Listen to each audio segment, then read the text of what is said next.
সঙ্গীন প্রণয়াসক্তি পর্ব সংখ্যা ৫৫। লেখনীতে সুরায়া রাফা। গল্প পাঠে আমি অরোরা ইসলাম। মেঘলা আকাশ, বাইরে ঝড়ো হাওয়া বইছে প্রবল বেগে। মাথার উপরে পাইন গাছগুলো অন্ধকারের মাঝে উতাল পাতাল হয়ে উড়ছে, যেন কোনো বিদঘুটে জন্তু জানোয়ার।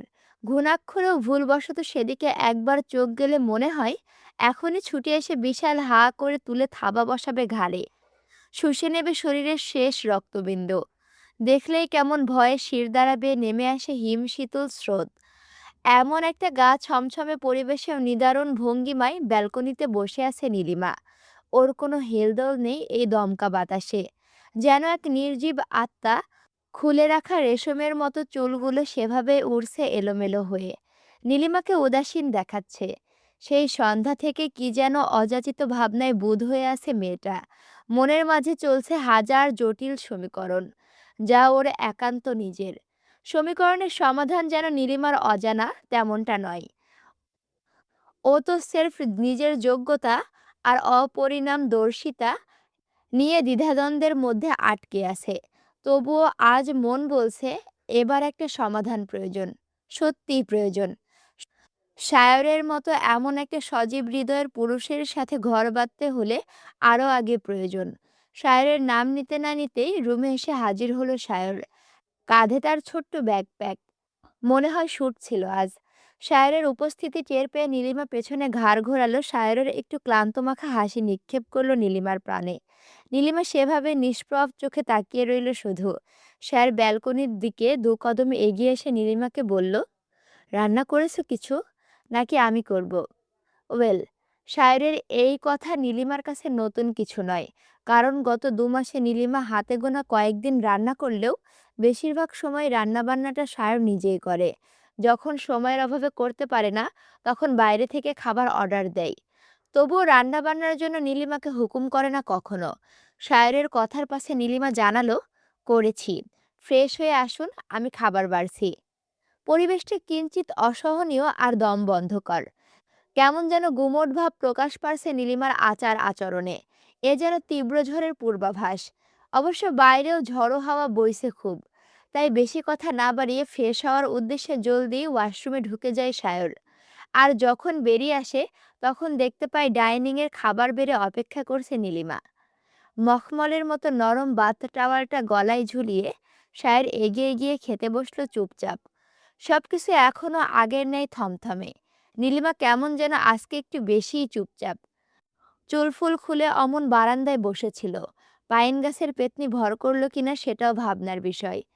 সায়র ভাবল কিছুক্ষণ, অতঃপর নীরবতা ভেঙে আগ বাড়িয়ে বলে উঠল, বলছি যে নীলিমা, কোম্পানি থেকে আমাকে বড় একটা অ্যাপার্টমেন্টে ওঠার জন্য বলা হচ্ছে। আমার ম্যানেজারও সেখানে সর্বক্ষণ কর্মরত থাকবে। তুমি যদি বলো তো এই অ্যাপার্টমেন্টে আমি শীঘ্রই ছেড়ে দেব।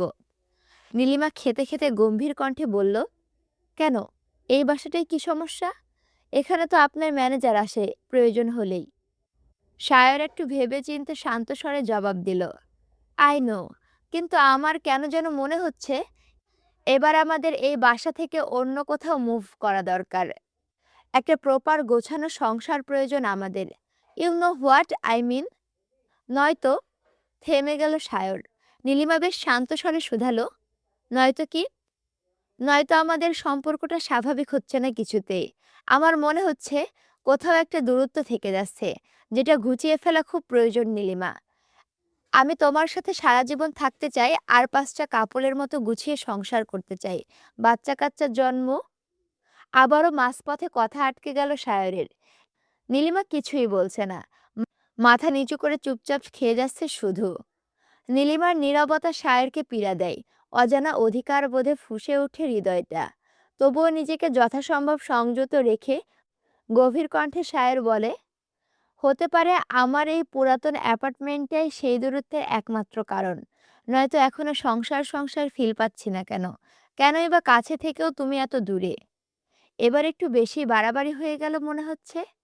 সায়রের কথায় কোনরূপ প্রত্যুত্তর না করে টেবিল ছেড়ে উঠে যায় নীলিমা। ওর থমথমে চেহারার শুরুতে রাগ স্পষ্ট, নীলিমাকে চলে যেতে দেখে সায়র ওকে আবারও পিছু ডেকে বলে, সত্যি করে বলো তো, তুমি এখনো আমার ওপরে রাগ করে আসছো তাই না? জোর করে বিয়ে করেছি তাই? না নেই। কি নেই? আমি আপনার উপর রাগ করে নেই। নীলিমার সোজাসাপটা উত্তর। নীলিমার উত্তর শুনে সায়র একটু স্বস্তিতে চোখ বুজল। পরক্ষণে চট করে চোখ খুলে নীলিমাকে ডেকে বলে উঠল, নীলিমা, লাস্ট কোশ্চেন। এবার দাঁড়িয়ে পড়ল নীলিমা। আস্তে করে পেছনে তাকিয়ে শুধালো, কি? কাল রাতে আমি কি কিছু, না মানে তোমার সাথে কোনো অভদ্রতা? সঙ্গে সঙ্গে কঠিন জবাব ভেসে এলো নীলিমার দিক থেকে। হ্যাঁ করেছেনই তো, চরম অভদ্রতা করেছেন। যা নয় তাই বলে গালি দিয়েছেন আমাকে। ডাইনি বুড়ি, কুটনি বুড়ি, পিশাচিনি, আরও কত কি। নীলিমার কথা শুনে সায়র আহাম্মক হয়ে গেল। শেষমেশ কিনা মাল খেয়ে নিজের বউকে এভাবে গালিগালাজ করেছে ও। সি, সব দোষ ওই হারামি বন্ধুগুলোর। শালারা বুদ্ধি দেওয়ার নাম করে একেবারে ফাঁসির আসামি বানিয়ে ছেড়ে দিল। সায়র অসহায়ের মতো করে ঠোঁট উল্টে তাকিয়ে আছে দেখে নীলিমা এবার হনহনিয়ে রুমের দিকে চলে গেল। নীলিমা রেগে মেগে চলে যাচ্ছে, ব্যাপারটা বুঝতে পেরে পেছন থেকে হাঁক ছেড়ে ডাকলো সায়র, নীলিমা, নীলিমা শোনো একটু। আমি আসলে ওইভাবে মিন করতে চাইনি। বিশ্বাস করো কাল রাতে যা করেছি, যা বলেছি, সে সব কিছুই আমি মনের ভুলে করেছি। আই সোয়ার, একটা কথাও আমার মনের কথা ছিল না। শায়রের কথায় পেছনে ঘুরে চোখ ছোট ছোট করে তাকালো নীলিমা। বলল, তার মানে আপনি বলতে চাইছেন কাল আপনি আমাকে ভুল করে চুমু খেয়েছেন? আর যে ওই যে আদুরে কথাগুলো, সেগুলো সব মিথ্যা ছিল? এবার যেন আকাশ ভেঙে পড়ল শায়রের মাথার ওপর। ওর মাথার মধ্যে ঘিলু সব তালগোল পাকিয়ে যাচ্ছে। তার মানে কি ও কাল নীলিমাকে চুমু খেতে পেরেছিল, নাকি নীলিমা ওকে নিয়ে ঠাট্টা করছে? মনের মাঝে হাজারো কনফিউশন দূর করার উদ্দেশ্যে ভ্যাবাচ্যাকা খেয়ে সায়র অস্পষ্টে বলল, ইয়ে মানে সত্যিই কি চুমু খেয়েছিলাম? বুকের ওপর দুহাত ভাঁজ করে দাঁড়িয়ে নির্লিপ্ত কণ্ঠে জবাব দেয় নীলিমা, হ্যাঁ, খেয়েছিলেন। নীলিমার কথায় বুকের ওপর থেকে যেন পাথর সরে গেল সায়রের। এতক্ষণে ভেতরটা কেমন শান্তি শান্তি লাগছে। মনে থাকুক বা নাই থাকুক, চুমু যে খেয়েছিল এটাই অনেক বড় কথা। সেই ভেবে উৎফুল্লতায় কুলকুলিয়ে হেসে উঠে সায়র বলল, বিশ্বাস করো নীলিমা, কাল যা করেছি, যা বলেছি, সব মন থেকে করেছি, সব। সায়রের কথায় আচমকা চোখ মুখ কুঁচকে গেল নীলিমার। যেন বিয়েবাড়ির পঞ্চ ব্যঞ্জনের মাঝে হুট করে কাঁচা কয়লা মুখে পুড়ে দেওয়া হয়েছে ওর। মুখটাকে সেভাবে রেখে খেকিয়ে ওঠে নীলিমা বলল, কি বললেন? আপনি যা বলছেন সব মন থেকে বলছেন? সায়র মুচকি এসে ওপর নিচ মাথা ঝাঁকালো। নীলিমা দ্বিগুণ রেগে মেগে চেঁচিয়ে উঠল তৎক্ষণাৎ, তার মানে আপনি বলতে চাইছেন আমি আসলে একটি ডাইনি বুড়ি? হকচকিয়ে উঠল সায়র। জলদি হাসি থামিয়ে বলল, এমা, সেটা কখন বললাম? নীলিমা ঠোঁট উল্টে কাঁদো কাঁদো গলায় বলল, এই যে এখন বললেন আপনি কাল রাতে যা বলেছেন সব আপনার মনের কথা। এরপর আর সায়রের প্রত্যুত্তরের জন্য এক মুহূর্ত অপেক্ষা করল না নীলিমা। ঠাস করে ওর মুখের ওপরেই লাগিয়ে দিল দরজাটা। এদিকে নিজের কথায় নিজে বোকা বনে গেল সায়র। মনে মনে চোখ মুখ খিচিয়ে নিজের গালে নিজে থাপ্পড় বসালো সজোরে। তারপর চোখ খুলে অসহায় সুরে নীলিমাকে ডেকে বলল, বউ আমার, বিশ্বাস করো কাল রাতে আমি একটুও নিজের মাঝে ছিলাম না আমি। আর না তো হুঁশে থেকে কোনো কিছু করেছি। কাল যা যা বলেছি, যা যা করেছি, এমনকি যদি চুমুও খেয়ে থাকি, তাহলে সেটার জন্য আমি খুবই দুঃখিত। তোমাকে হার্ট করার উদ্দেশ্য নয় রাগিনী। আমি তো তোমাকে ভালোবাসার জন্য নিয়ে এসেছি। দুঃখ দিতে যাব কেন বলো? সবাই তো বিয়ের আগে প্রেমে পড়ে। আমরা না হয় বিয়ের পরেই প্রেম করব। তুমি সময় নাও, আমি অপেক্ষারত। আমাদের গল্পটা হবে love after marriage. Enjoy it beautiful. দরজার সামনে দাঁড়িয়ে তখনও উদ্গ্রাবী হয়ে নিজেকে নির্দোষ আর শুদ্ধ পুরুষ প্রমাণ করায় ব্যস্ত সায়র। আজ যে করেই হোক নীলিমাকে বোঝাতে হবে যে তার একমাত্র স্বামী হলো সরলতার প্রতিমা, আগাগোড়া একজন শুদ্ধ পুরুষ। সে মাল খেয়ে এসে অনুমতি ব্যতীত বউকে চুমু খেয়ে ফেলেছে। এটা মোটেও শুদ্ধ পুরুষের কাজ নয়। তাই ভুলটুকু স্বীকার করে নিজেকে নির্দোষ প্রমাণ করাটা জরুরি। তবে নীলিমার বোধহয় এত বেশি শুদ্ধতায় কিঞ্চিত আপত্তি রয়েছে। তাই তো নিজের শুদ্ধ স্বামীকে খানিকটা অশুদ্ধ বানানোর পায়তারা করে একটা খোলামেলা নাইট ড্রেস পরে দরজা খুলে বেরিয়ে এসে ঠেস দিয়ে খানিকটা আবেদনময়ী রূপে দাঁড়িয়ে পাতলা অধর যুগলে গাঢ় লিপস্টিক লাগাতে লাগাতে নীলিমা বলে, এই নাইট ড্রেসটা জামা কাপড়ের প্যাকেটে পেয়েছি, সাইজটা আমারই। কে কিনলো বলুন তো? নীলিমার কথায় কোনরূপ জবাব দিল না সায়র, বরং গভীর চোখে ওর ধনুকের মতো বাঁকানো নারী শরীরটা এক ঝলক পরখ করে শুষ্ক ঢোক গিলল শুধু। কি দেখছেন অমন করে? সায়রের চোখ দুটো চিকচিক করছে। ও কিছু বুঝে উঠতে না পেরে মনের আকাঙ্ক্ষাকে সর্বে সর্বা প্রশ্রয় দিয়ে ফট করেই বলে উঠল, আজকে একটু অশুদ্ধ হতে চাই নীলিমা। উম একটু নয়, অনেকটা অশুদ্ধ। বাইরে বাতাসের তাণ্ডব, শেষ রাতে বোধহয় ঝড় উঠবে। শায়ারদের অ্যাপার্টমেন্টের চাইতেও কৃতিকের এই নির্জন শহরতলি বাড়িতে বাতাসের বেগ দ্বিগুণ। তবে থায় লাগানো বিশাল জানালা ভেদ করে সেই প্রকাণ্ড ঝড়ো হাওয়া প্রবেশ করতে পারে না অরু কৃতিকের মাস্টার বেডরুম অবধি। ভেতরে যা প্রবেশ করে তা হলো প্রতিধ্বনি বাতাসের সাঁই সাঁই আওয়াজ। আওয়াজটা ভয়ানক, কেমন যেন গা ছমছম করে ওঠে। হুট করে কেউ শুনলে নির্ঘাত আঁতকে উঠবে। কিন্তু হঠাৎ বইতে থাকা তীব্র ঝড়ো বাতাসের সাঁয় সাঁয় আওয়াজে আঁতকে উঠল না ওরু, এমনকি চমকালোও না খুব একটা। কারণ এর থেকে বড় চমক তো ওর সামনেই বসে আছে, যার নাম জায়ান চৌধুরী। মানুষটা আস্ত একটা চমক। প্রতি সেকেন্ড অন্তর অন্তরই সে চমকে দেয় অরুকে। এই যেমন মাত্রই নিজের খোলস ছেড়ে বেরিয়ে এসে একেবারে বাধ্য স্বামীর মতো বউয়ের কাছে নিজের অসহায়ত্ব স্বীকার করে নিল, কোনো কিছু না ভেবে হদিশ দিয়ে দিল নিজের হৃদয়ের অসহনীয় পীড়ার। এ পীড়া যে নতুন নয়, তবে মুখ ফুটে প্রকাশ করাটা ছিল পুরোপুরি নতুন এক অধ্যায়। এই যে জায়ান কৃতিক নিজের অসহায়ত্ব অরুর সামনে তুলে ধরল, নিজের দুর্বলতা প্রকাশ করে দিল, এটা কি চারটেখানি কথা? বোধহয় না। কিন্তু অরু তো কৃতিকের বাঁকা পাঁজরের হার। এমন ঘাড় তেরা পুরুষের পাঁজর থেকে সৃষ্টি হওয়া নারীও তো কম না। তাই তো কৃতিকের এমন আবেগ আপ্লুত কথাকেও একেবারে সোজাসাপটা অগ্রাহ্য করল অরু। নিজের চূড়ায় উঠে থাকা রাগটাকে এক বিন্দুও না দমিয়ে বিছানা থেকে নেমে সোজা হাঁটা দিল পাশের বেডরুমের উদ্দেশ্যে, যেখানে আগে ও আর অনু ঘুমাতো। অরুর কোমল চেহারায় কাঠিন্যের ছাপ স্পষ্ট। আজ বেজায় চটেছে সে, তার ওপর রুম থেকে অবধি চলে যাচ্ছে। ব্যাপারটা বুঝতে পেরে কৃতিক নিজেও এগিয়ে গেল অরুর পিছু পিছু। ওকে আটকানোর চেষ্টা করে বলল, বেবি কোথায় যাচ্ছিস? ব্যথা করছে তোর? অরু পিছু ফিরল না, হনহনিয়ে এগিয়ে গেল করিডর ধরে। অরু থামছে না দেখে কৃতিক এবার দ্রুত কদমে এগিয়ে অরুর সামনে গিয়ে দাঁড়ালো। অতঃপর গেস্ট রুমের দরজাটা সশব্দে লক করে দিয়ে বলল, কোথায় যাচ্ছিস? অরু গাল ফুলিয়ে জবাব দিল, ঘুমাতে। কৃতিক ভুরু কুঁচকে দাঁতে দাঁত চাপল, মাথাটা সামান্য নুইয়ে অরুর মুখের কাছে মুখ নিয়ে বলল, সাহস তো কম না, আমার সাথে ঘুমাবি না? সেটা আবার মুখ দিয়ে উচ্চারণ করছিস? তোকে অনুমতি দিয়েছি আমি অন্য রুমে ঘুমানোর? কৃতিকের ডমিনেটিং কথায় অরুর মেজাজটা আরো বেশি বিগড়ে গেল। ও তৎক্ষণাৎ দুহাতে কৃতিকের চওড়া বুকে সজোরে ধাক্কা দিয়ে সরিয়ে দিল সামনে থেকে। তারপর গটগটিয়ে হেঁটে চলে গেল ছাদ বারান্দার দিকে। বাইরে ঝড়ো হওয়ার তোড় বেড়েছে বই কি কমেনি। তবে এই মুহূর্তে অরুর চড়াও মেজাজের কাছে এইসব ঝড়ো হাওয়া টাওয়া কিছুই পাত্তা পেল না। অরু চলে যাচ্ছে দেখে কৃতিক আবারও এগিয়ে এসে পেছন থেকে শক্ত করে জড়িয়ে ধরল ওকে। পেছন থেকে এক নাগাড়ে অরুর মাথায় খোলা চুলে পিঠের সবখানে শব্দ করে চুমু খেতে খেতে অরুকে মানানোর চেষ্টা করে বলল, baby, baby I did not mean it. You know না how much I love you. তাহলে কেন বুঝতে চাচ্ছিস না? কেন এভাবে অবহেলা করে হার্ট করছিস আমাকে? তুই শুধু একবার বল, তুই যা বলবি আমি তাই করব। তাও প্লিজ আমার সাথে একটু কথা বল। Please heartbeat. I can tolerate this pain anymore.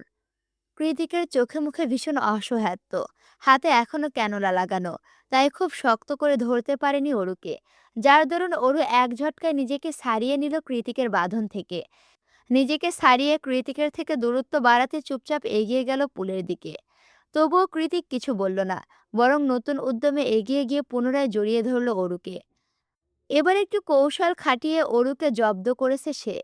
এক হাত রেখেছে অরুর কোমরে, অন্য হাত গলা থেকে বুকের মাঝখানে।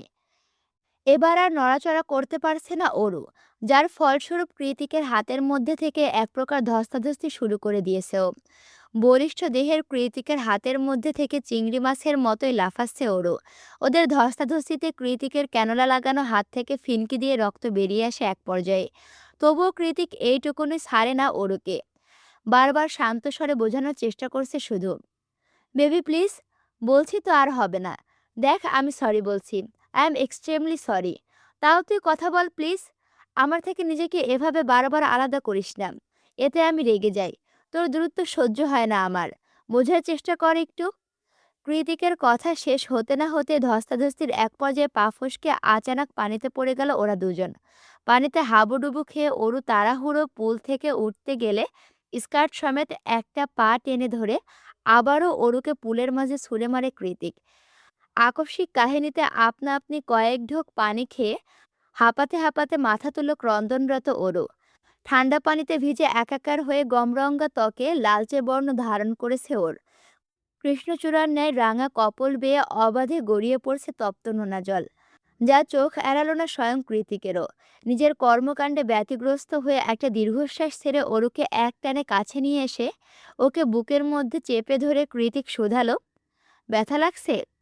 পর মুহূর্তে কান্নার বাঁধ ভেঙে গেল অরুর। কোনো কিছু তোয়াক্কা না করে অনেকটা শব্দ করে কেঁদে উঠল ও।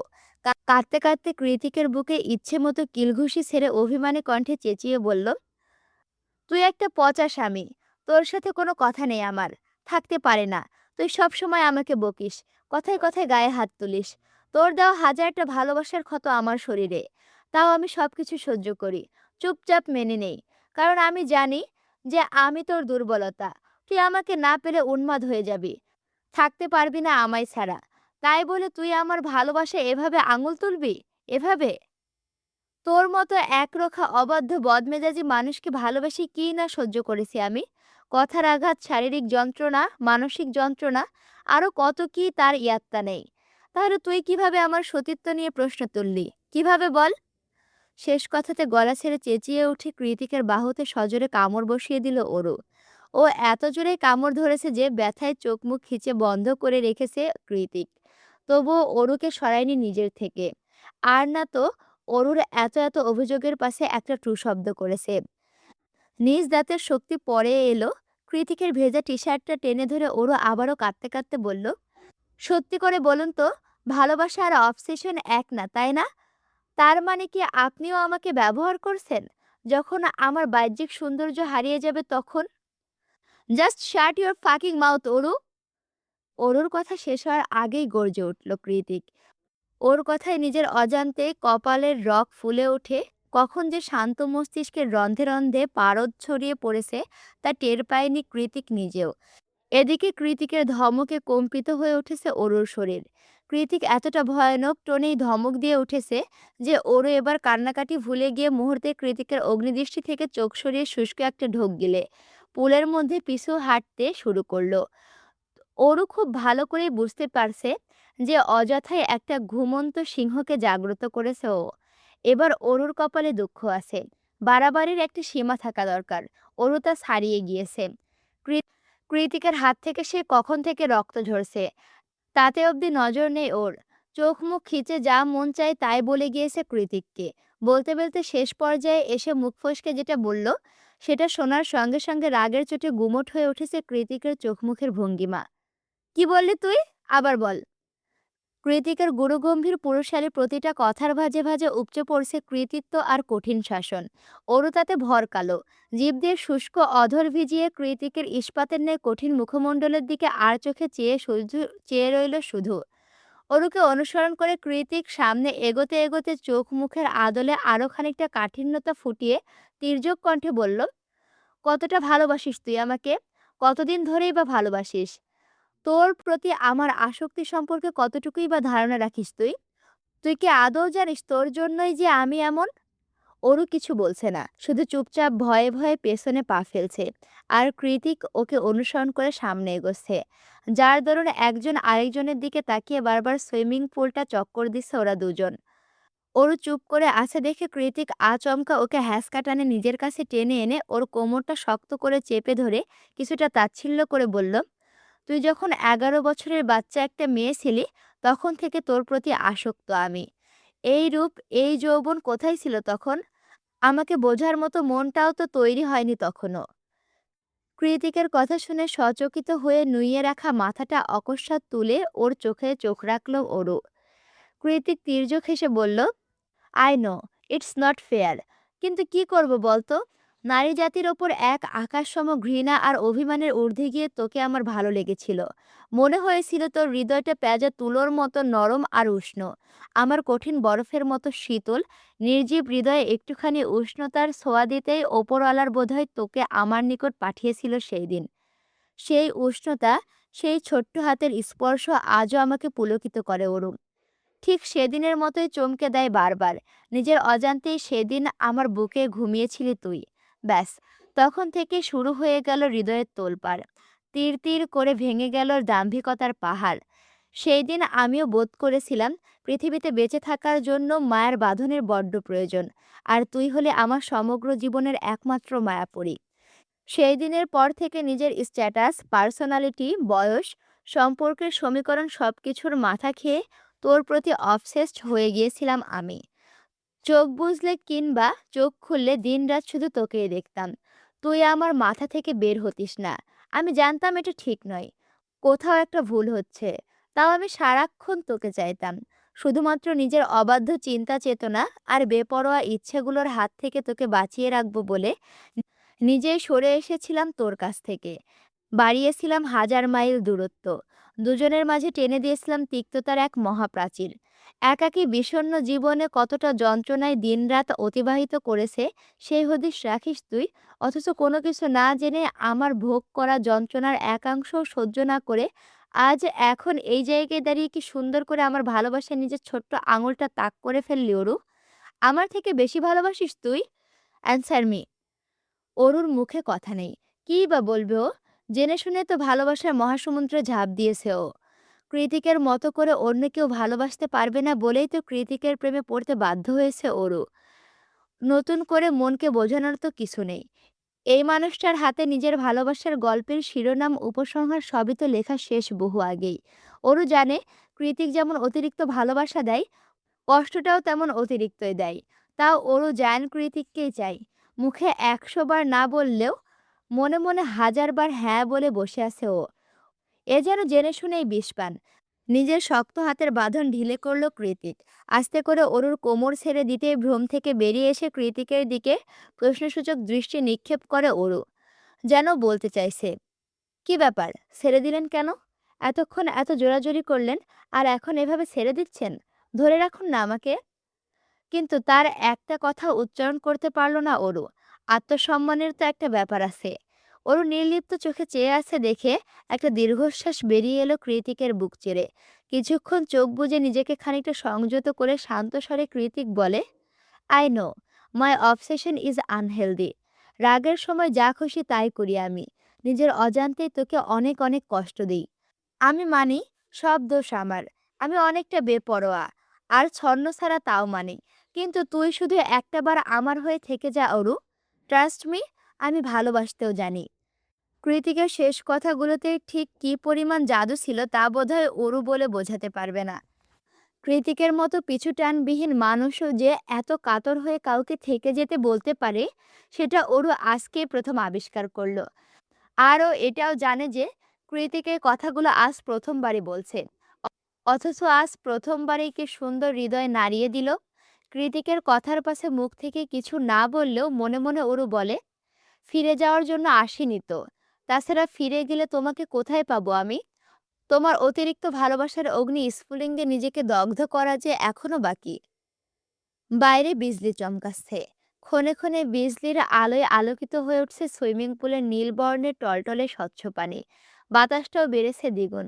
বাইরের এহেন বৈরী আবহাওয়ার দৃষ্টিগোচর হতেই কৃতিক অরুকে উদ্দেশ্য করে অনুভূতিহীন কণ্ঠে বলল, আমার স্পর্শ খারাপ লাগলে আমি আর তোকে টাচ করব না কখনো। আর না তোকে কোনো কিছুর জন্য জোর জবরদস্তি করব। শুধু আমাকে ছেড়ে যাওয়ার কথা ঘুণাক্ষরেও মুখে আনবি না। ব্যাস, এইটুকুই চাওয়া। ওয়েদার খারাপ, জলদি রুমে গিয়ে ড্রেস চেঞ্জ কর, নয়তো ঠান্ডা লেগে যাবে। কথা শেষ করে পুল থেকে ওঠার উদ্দেশ্যে সামনের দিকে পা বাড়াই কৃতিক। তৎক্ষণাৎ পেছন থেকে অরু ডেকে বলে, কে বলেছে আপনার স্পর্শ আমার খারাপ লাগে? অরুর কথায় কৃতিক পেছনে ঘাড় ঘোরালো। অরু এগিয়ে এসে লাফ দিয়ে কৃতিকের কোলে উঠে পড়ে। অরুর দুই উরুতে হাত রেখে ওকে সামলে নিয়ে কৃতিক গম্ভীর মুখে বলল, এখন আবার কি চাই? আপনার স্পর্শ। কতদিন হয়ে গেল আপনি আমাকে একটু আদর করেন না। কৃতিক শুষ্ক ঢোক গিলল। ঢোক গেলার সময় ওর অ্যাডামস অ্যাপলটা কি আকর্ষণীয়ভাবে ওঠানামা করলো, যা দেখে চোখ দুটো আচানক নেশায় বুঁদ হয়ে গেল অরুর। অগত্যায় অরু নিজের খের হারিয়ে হাত বাড়িয়ে আলতো হাতে স্পর্শ করলো কৃতিকের গলাটা। অরুর গভীর চাহনি পড়ে ফেলতে খুব একটা সময় লাগলো না কৃতিকের। ও এক টেনে অরুর হাতটা নিজের গলা থেকে সরিয়ে বাঁকা হেসে শুধালো, যা বলছিস আর যা করছিস তা কি সজ্ঞানে ভেবেচিন্তে করছিস? আমার ভালোবাসা যে যন্ত্রণাদায়ক সেটা ভুলে গেলি? অরু আস্তে আস্তে নিজের চাহনির ওপরে তুলে কৃতিকের চোখে চোখ রেখে বলে, এত কিছু বুঝি না। আমি আপনাকে চাই। জেনে শুনে আপনার বিষাক্ত ভালোবাসা গ্রহণ করেছি আমি।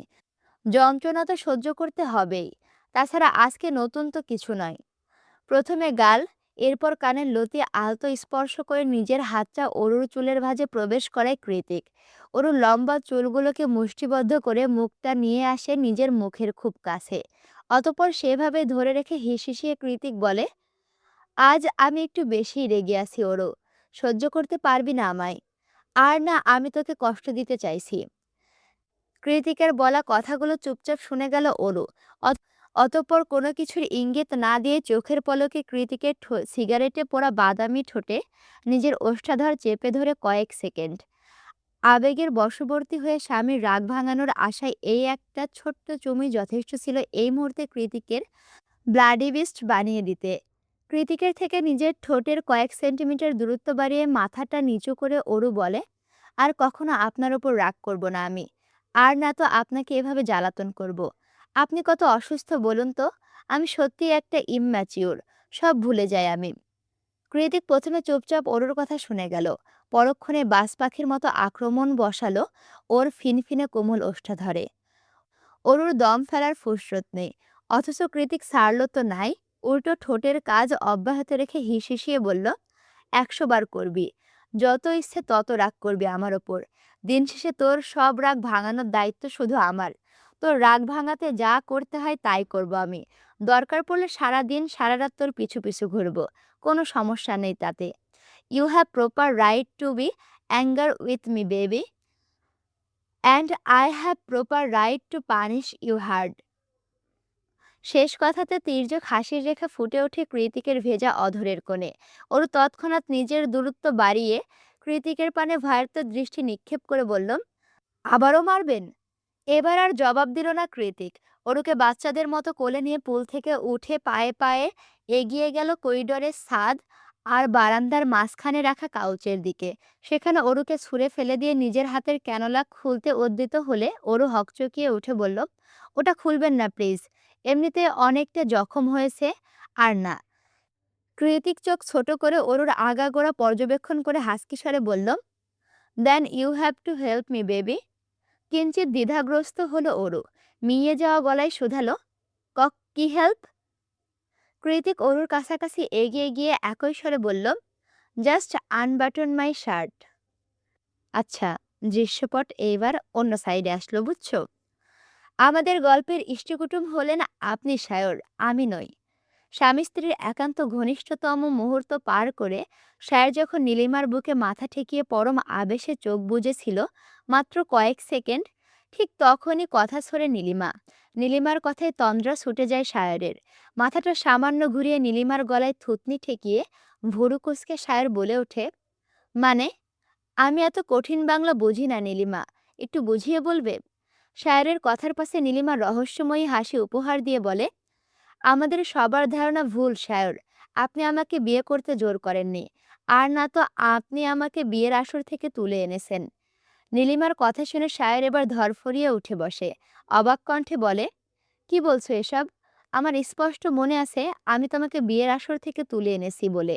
তোমার আব্বাজান আমার দিকে বন্দুক অবধি তাক করেছিলেন।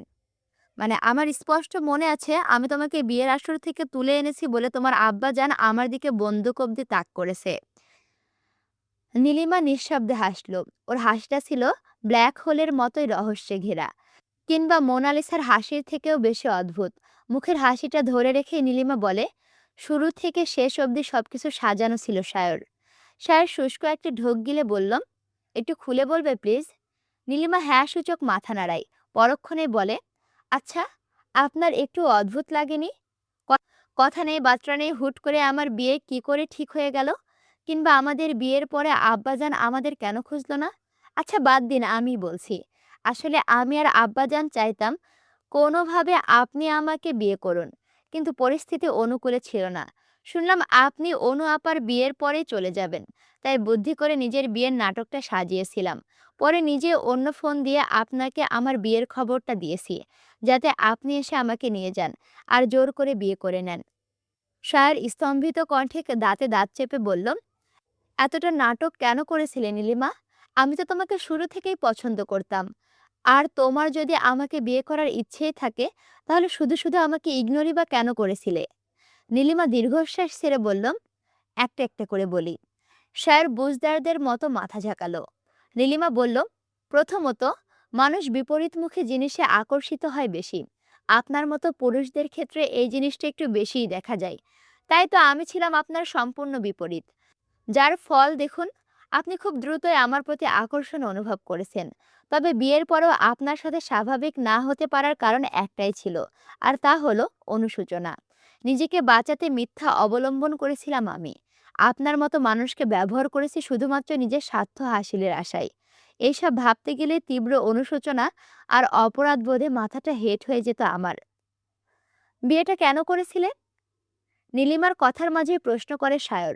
প্রত্যুত্তরে একটা দীর্ঘশ্বাস ছেড়ে নীলিমা বলে, একটা শয়তানের হাত থেকে নিজেকে বাঁচানোর জন্য। মা মারা যাওয়ার সময় চিকিৎসার টাকার জোগাড় করতে অভাবে আমাদের বাড়িটা বন্ধক রেখেছিলেন আব্বা। বাড়িটা যার কাছে বন্ধক রাখা হয়েছিল, সে হলেন আমাদের পুরান ঢাকার প্রভাবশালী জৈনিক ব্যক্তি। টাকার গরমে যা না তাই করে বেড়ান তিনি। দিন দুপুরে মেয়েদের তুলে এনে সম্ভ্রম হানি করেন। এছাড়া লুটপাট, মারামারি, হানাহানি এসব তো তার নিত্যদিনের কারবার। কিন্তু বলে না, যেখানে বাঘের ভয় সেখানেই সন্দেহ হয়। আমার ক্ষেত্রেও তাই হলো। বাড়ি বন্ধক দেওয়ার কয়েক মাসের মাথাতেই ঋণের বোঝায় দ্বিগুণ হয়ে গেল। প্রতি মাসে এত মোটা অঙ্কের সুদ দিতে গিয়ে আব্বা হিমশিম খেতে শুরু করলেন। এক পর্যায়ে ঋণের বোঝা ভারী হয়ে এলে নির্দয় লোকটা সুযোগ বুঝে একসাথে সব টাকা দাবি করে বসে। না দিতে পারলে আমাকে তুলে নিয়ে যাবে, সেই হুমকিও ঢুকিয়ে দিয়ে যান আব্বাজানের চিন্তিত মস্তিষ্কে। ইটস 2024 নীলিমা, এরকম লোক এখনো এক্সিস্ট করে? আমি তো ভাবতেই পারছি না। কপালে দুহাত ঠেকিয়ে দুশ্চিন্তাগ্রস্ত কণ্ঠে কথাটা বলল সায়র। সায়রের কথার পাশে নীলিমা বলেন, করে, বাংলাদেশে এর থেকেও বহুগুণ খারাপ লোক এক্সিস্ট করে সায়র। তারপর কি হলো? নীলিমা নির্লিপ্ত কণ্ঠে বলেন, তারপর আর কি, যা হওয়ার তাই হয়েছে।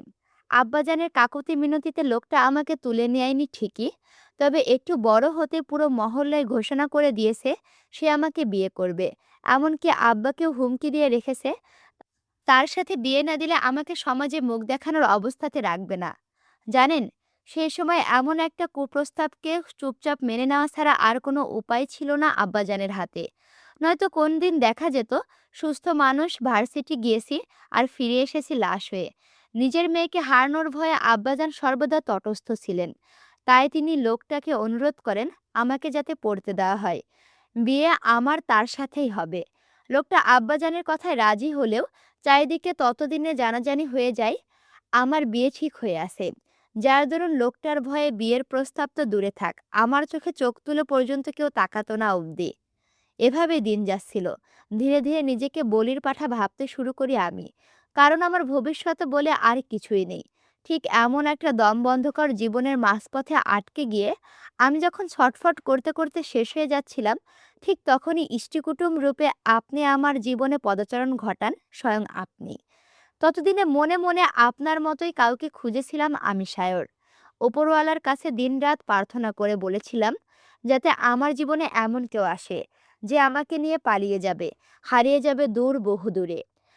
অনেক অনেক দূরে নিয়ে গিয়ে সযত্নে নিজের আস্তিনে লুকিয়ে রাখবে সে আমায়। দেখুন, সত্যি সত্যিই তাই হলো।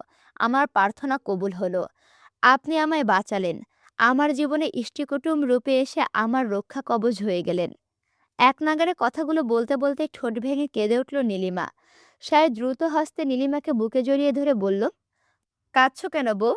আমি আছি তো, তোমার ইষ্টিকুটুম। এরপর কোন ভুঁড়িওয়ালা আমার বউকে ছিনিয়ে নিয়ে যায় দেখব আমি। বেটাকে চোখের সামনে পেলে যদি ওর গোঁফ টেনে না ছিঁড়েছি, তো আমার নামও শায়ের আহমেদ নয়। শায়েরের কথাই ফিক করে হেসে দিল নীলিমা। নীলিমা হাসতে দেখে হাতের বাঁধন দৃঢ় করে নীলিমাকে নিজের চওড়া বুকের সাথে আষ্টেপৃষ্ঠে মিশিয়ে নিয়ে ওর ঘাড়ে তপ্ত নিঃশ্বাস ছেড়ে শায়ের বলল, আজ রাতে আর শুদ্ধ হতে ইচ্ছে করছে না বউ, একদমই করছে না। আসসালামু আলাইকুম ওরহমতুল্লাহ। কেমন আছো তোমরা সবাই? শোনো, আগামী দিন থেকে চেষ্টা করব রেগুলার ভিডিও দেওয়ার। যদি সুস্থ থাকি তাহলেই। তোমরাও দোয়া করো আমি যেন আগামী দিন থেকে রেগুলার ভিডিও ছাড়তে পারি ইনশাল্লাহ। দেখা হচ্ছে পরবর্তী ভিডিওতে, মানে হৃদমায়ার প্রেমগাথা উপন্যাসে। আর তোমাদের জন্য একটা গুড নিউজ। গুড নিউজটা হচ্ছে আমৃত্যু ভালোবাসি তোকে সিজন ২ লেখনীতে সালমা চৌধুরী। এই উপন্যাসটা আমি নিয়ে আসছি। খুব শীঘ্রই নিয়ে আসছি।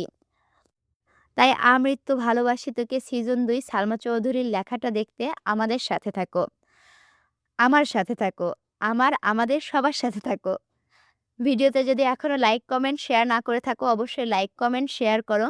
আর এখনো যদি আমার চ্যানেলটি সাবস্ক্রাইব করে না থাকো অবশ্যই সাবস্ক্রাইব করে পাশে থাকো। দেখা হচ্ছে পরবর্তী ভিডিওতে। আমি তোমাদের সাথে আছি, তোমাদের অপ্রিয় পাঠিকা অরোরা ইসলাম। আল্লাহ হাফেজ।